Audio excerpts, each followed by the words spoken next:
सौभरी, दया की मूर्ति भगवान सौभरी ऋग्वेद के ऋषि हैं। इनके चरित्र वेदों, पुराणों और उपनिषदों में सर्वत्र मिलते हैं। सौभर संहिता नामक एक संहिता भी है। ये वृंदावन के निकट कालिंदी के तट पर रमणक नामक द्वीप में रहते थे। नमस्ते, मैं शैलजा अपने चैनल पर आपका हार्दिक स्वागत करती हूँ। आशा करती हूँ आप सब स्वस्थ एवं प्रसन्न होंगे। ये कथा आपको जरूर सरस और सुंदर लगेगी। जो आजकल सुनरक नामक नाम से प्रसिद्ध है, ये यमुना जी के जल में डूबकर हजारों वर्ष तक तपस्या करते रहे। एक बार मल्लाहों ने मछली पकड़ने के लिए जाल डाला। मछलियों के साथ जाल में ये स्वयं भी फंसकर चले आए। मल्लाहों ने समझा कोई बड़ा भारी मत्स्य फंस गया है और उन्होंने ऊपर खींचा तो मालूम हुआ ये तो महर्षि सौभरी हैं। मल्लाह बड़े घबराए। ऋषि ने कहा, भाई, हम अब तुम्हारे जाल में फंस गए हैं, तुम हमें बेच दो। मल्लाहों की हिम्मत कहाँ थी। ऋषि के आग्रह करने पर वहां के राजा आ गए। ऋषि को भला कौन मोल ले सकता है, इनका मूल्य कौन सी वस्तु से आंका जा सकता है। अंत में ऋषि के सुझाने पर यह निश्चय हुआ कि गौ के रोम रोम में अनंत देवताओं का निवास है। राजा ने गौकों को बदले में लेकर ऋषि को मुक्त कराया। मल्लाहों को उन्होंने और भी बहुत सा धन दिया। एक बार ऋषि ने देखा कि गरुड़ देव उनके स्थान के समीप मछलियों को खा रहे हैं। एक बड़ा मत्स्य था, उसे वे भी खाना चाहते थे। ऋषि ने मना किया, किंतु गरुड़ इतने भूखे थे कि उन्होंने ऋषि की बात पर ध्यान नहीं दिया। मत्स्य के बालक तड़पने लगे। महर्षि को बड़ी दया करुणा आई और उन्होंने गरुड़ को लक्ष्य करके शाप दे दिया कि आज से यदि गरुड़ यहाँ आकर किसी भी जीव को खाएगा तो उसकी मृत्यु उसी क्षण हो जाएगी। मैं सत्य सत्य कहता हूँ, उस दिन से उसके समीप का समस्त स्थान हिंसा शून्य बन गया। वहां कोई भी जीव हिंसा नहीं कर सकता। एक बार की बात है कि रमण के द्वीप के रहने वाले सर्पों ने सलाह की कि गरुड़ हमारे समस्त परिवार का बड़ी निर्दयता से संहार करते हैं, अतः उनके पास पारी पारी से सब जाया करें और उन्हें बलि दिया करें।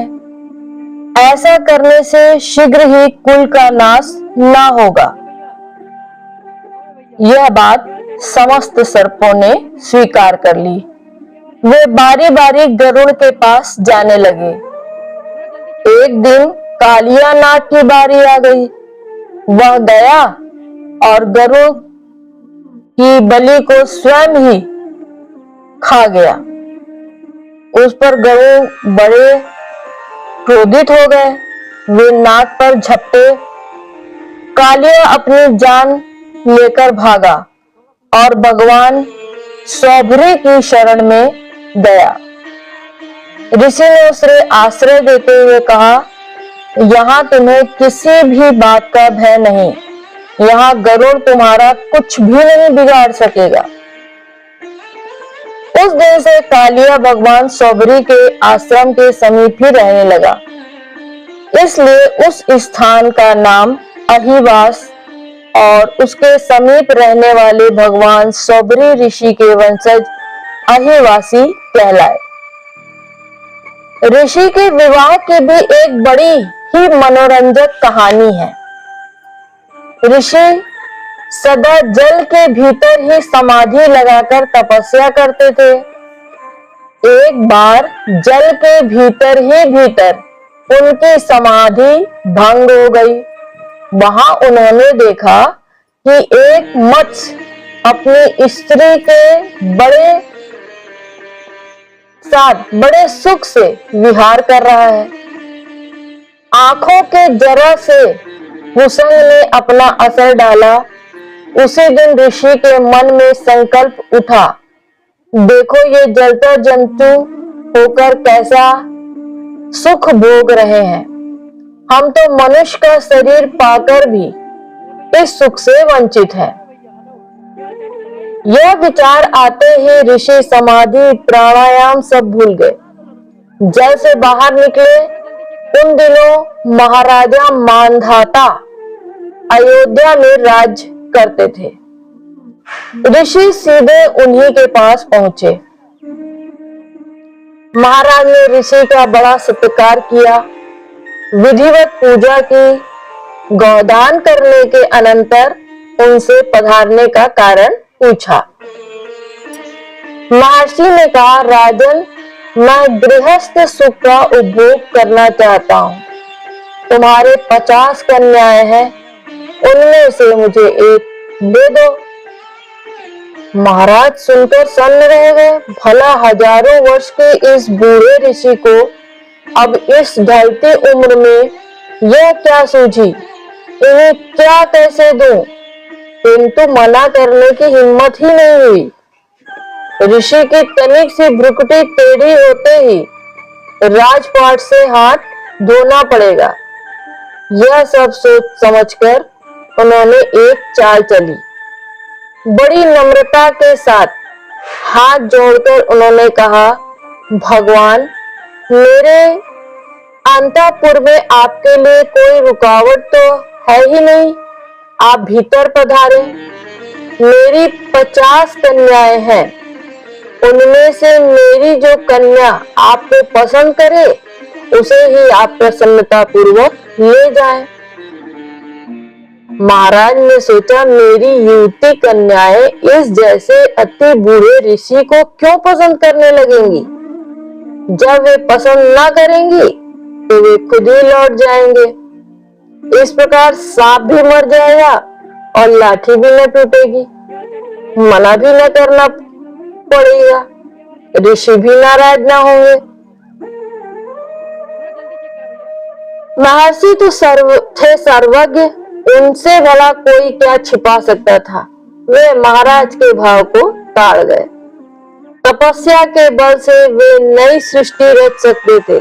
उन्होंने झट से अपना रूप परम सुंदर युवावस्था संपन्न बना लिया। रनवास में जाते ही 50 की 50 कन्याएं उन पर मुग्ध हो गई। राजा को अब क्या आपत्ति थी? 50 कन्याएं ऋषि के अर्पण कर दी। उन सबको लेकर ऋषि अपने आश्रम पर आए। विश्वकर्मा को आज्ञा दी। बहुत जल्दी 50 महल बने। फिर क्या था? बात की बात में समस्त स्वर्गीय सुखों से युक्त 50 महल बन गए। उनमें सब प्रकार की सुखोभोग सामग्रियां थी। योग बल से 50 रूप बनाकर ऋषि उनके साथ गृहस्थ सुख का उपभोग करने लगे। प्रत्येक के 10-10 पुत्र हुए। उन पुत्रों के भी पुत्र हो गए। बड़ा परिवार होने से भांति भांति के झंझट, भांति भांति की नित्य नई उपाधियां होने लगी। अब तो ऋषि को होश हुआ, अरे यह मैंने क्या किया? तनिक देर विषयी मत्स्य का संसर्ग होने से मैं भी विषयी बन गया। विषयी जनों के क्षण भर के संग का ऐसा दुष्परिणाम। यह सोचते ही वे चिल्लाकर कहने लगे, अरे यह मेरा पतन तो देखो। मैं वृत्त में तत्पर सच्चरित तपस्वी था। जल के भीतर मत्स्य के प्रसंग को देखकर मैंने इतने दिन के प्राप्त किए हुए अपने ब्रह्मा तेज के विषय भोगों के पीछे खो बैठा। मुमुक्षु पुरुष को मैथुन में लगे हुए प्राणियों का साथ कभी नहीं करना चाहिए। यदि सब प्रकार से न छोड़ सके तो बाहर की इंद्रियों से ही छोड़ दे। बिल्कुल एकांत में रहकर अनंत प्रभु में चित्त लगाकर उनके प्यारे भक्तों का सत्संग करना चाहिए। निसंग होना ही यतियों के लिए मुक्ति मार्ग है। संग से सारे दोष उत्पन्न होते हैं। दुसंग में से योग में आरूढ़ हुए योगी तक गिर जाते हैं। तो फिर अल्प सिद्धि वाले जीवों की बात ही क्या है। ऐसा सोचकर वे वानप्रस्थ धर्म का पालन करते हुए ब्रह्म लीन हो गए।